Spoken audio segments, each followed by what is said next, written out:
Mastering modern content, as the subject was, it's absolutely critical to what I do, what I'm responsible for within my business and my brand portfolio. Expectations just keep changing with this particular topic. Podcast, super interesting, as that's now a kind of format that a lot of brands are willing to pick up. I was really keen to learn more about podcasts because it's an area that I love as a consumer, but I've never really understood how I could use that for my brands and brand marketing. So meeting Charlotte and Josh from their respective agencies at the event was fantastic, and now I have them as contacts, which I don't think I would have if I hadn't have attended the event.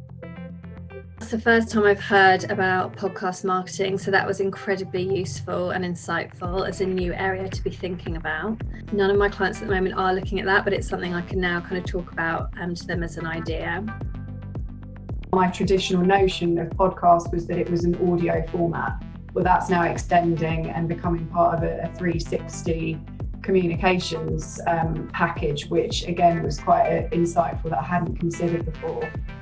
It was really interesting to take other angles on certain other topics, such as podcasts, which for me sort of opened up my thinking in terms of how we might be able to use that sort of thinking within our live streaming.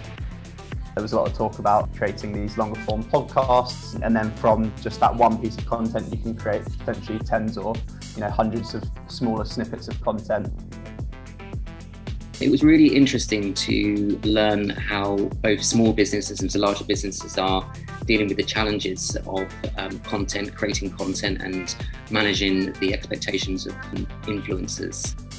The social content, the video content and the influencer marketing is hugely relevant.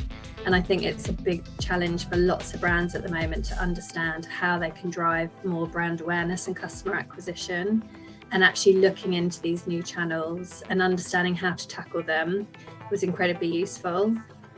The fact that the event has been curated by yourself, Leon, is really important. There's always somebody interesting to talk to, and often actually it isn't necessarily within beauty as my area and my category. It can be a different industry that actually can give you a fresh way of thinking. Meeting interesting people that you can really learn from and grow from is just so valuable. Really well chosen questions. The quality of people, the seniority was fantastic. Everyone had something to contribute, but the event was really well orchestrated by Leon. He was able to prompt questions that sent the conversation in really poignant directions. The people that are attending and the brands attending are really carefully and thoughtfully selected. It's very easy to go and talk to someone before and after and to join in the conversation as it's happening. This was the first event that I'd attended with Upper Clash with that kind of seating format, and I really enjoyed it actually, because with a lot of other events you often feel just a bit like an observer, and with this particular format it felt very much more of a participative nature, so that we all had the opportunity to see each other, to interact, to talk.